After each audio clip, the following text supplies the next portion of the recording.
Hi, everybody. Little Lisa and I thought we'd check in on you. Check in on you. If you're there, if you are there, we're here to check on you. So if you remember from last Friday, we're like basically looking at our tap roots, our tap roots, Lisa, and basically how something can grow out of obsession. And I realized that this was a lot to ask, but I promise you I'll never ask you to do anything that I'm not trying myself. And so here's my little obsession journal. So I asked you guys to start your obsession journal. Those are puppets.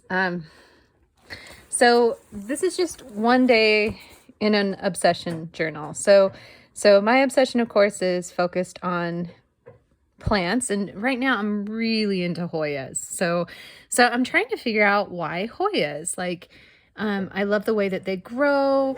I love the texture of them. But I think I have to assume that maybe that's just the glimmer that's sort of showing me the way to something maybe more interesting or deeper, or I don't know. So from here, like, I just go on a dictionary word hunt, but then if you notice, I highlight the words that I find stick out or intrigue me, right? So scanned it. So scanned it is to climb, but of course, like, I think within me is sort of, well, I'm an ambitious girl, so I think I am a scanned it. I think maybe that's why I love Hoyas. And my son and I were talking about this, like, because he loves the science classes. And so, of course, we were talking about tendrils, and we were talking about just sort of plants that are, see, I'm shy to say the word. What is the word? Here, parasitic, there it is. Attachment and cellular invasion by parasitic plants, generally by twining around suitable hosts found by touch. And like, there's something just visceral about that, which I find both kind of sexy and absolutely terrifying. You know what I mean? Like this sort of vampish quality. I also like found the word creepers, which I was like, man, jeepers, creepers, right, in the Scary Movie. So then I go down that rabbit hole and I start finding out, like, where does that term creeper come from? And it comes from the Teddy Boys, which were like the original punk rockers. And hey, pup fights, punk rock puppies in the background. And so, I mean, this is where we get those big sole shoes, which are now primarily worn by teenage girls by a company called Kill Dolls, who still makes them today. But the whole connotation of like dirty man creepers is not from the punk rock.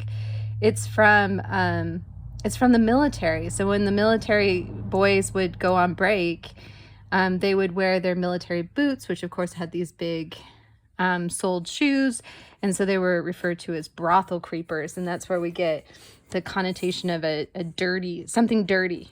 And I guess punk rock is dirty, but not in the same way as a brothel creeper. And I love that that word. I love that word. There's like some tension in it. There's some history in it. I like it. I'm also looking at like, this is, so of course I'm keeping a diary with like my upkeep of plants, because this obsession I think is always psychologically rooted, right? So I'm growing these plants, but I think I'm growing an understanding of myself and the world as well. And so I'm just keeping a little journal about what I'm doing. I'm so fascinated by plants because, you guys, and this is going to come up in future episodes, they are selling houseplants right now for $25,000. We are on the brink of the next Great Depression, and here is this value. And okay, so I'm not this girl. I'm the type of girl that will wear the same stupid t-shirt for 3 decades because I don't want to buy anything. And I bought these plants. And so I think what I'm really interested in is what creates value. And so then I went down the rabbit holes with that. Like, I was thinking of diamonds, and the marketing of diamonds, and how diamonds are punk rock puppies again. Diamonds are worthless. And this is a statement brought to you by the billionaire who started the campaign Diamonds Are Forever, which diamonds are not forever. Diamonds actually erode faster than other stones.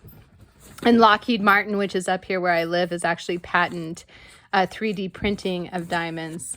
And so I'm curious about this. I'm curious about fashion. I'm curious about plants as fashion, life as fashion. To be honest with you, I'm in a workshop with the great and fantastic Suzanne Lummis. If you ever get a chance to study with her, I would.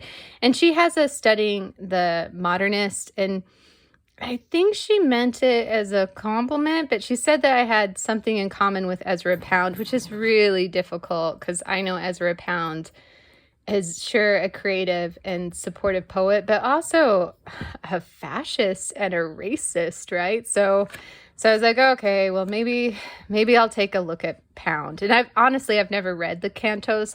It's an 800-page poem with racial slurs and fascist declarations. So I've always struggled with it. But man, there is something in Pound. There is something in Pound. And so I'm just slowly edging my way into the world of Pound. And of course, I love In the Station of a Metro. It's hard not to love that poem. So I just took my Norton anthology of modern poets, and I just took like the handful of sample poems they have about Ezra Pound, and I just copied out the lines that I liked and then tried to reconfigure them into like a found poem. And that's kind of like, that's the obsession for one day. And so today is a whole new day, and I'm going to start my obsession again, see where it takes me, see if all these things somehow go together, right? So what I'm telling you about this obsession is there's like a tractor, literally a tractor, like zooming like a sports car down my street right now. Whatever, it's fine. This is just a supplemental video. It's not the real videos. Whatever that means.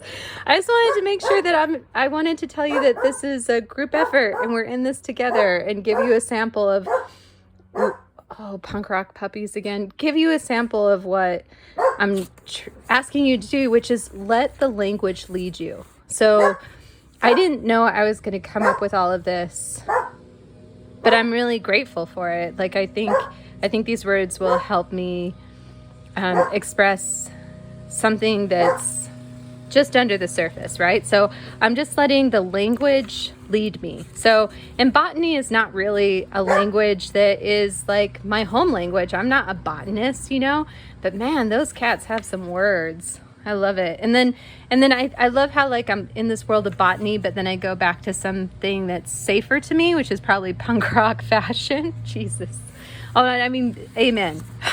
Sorry.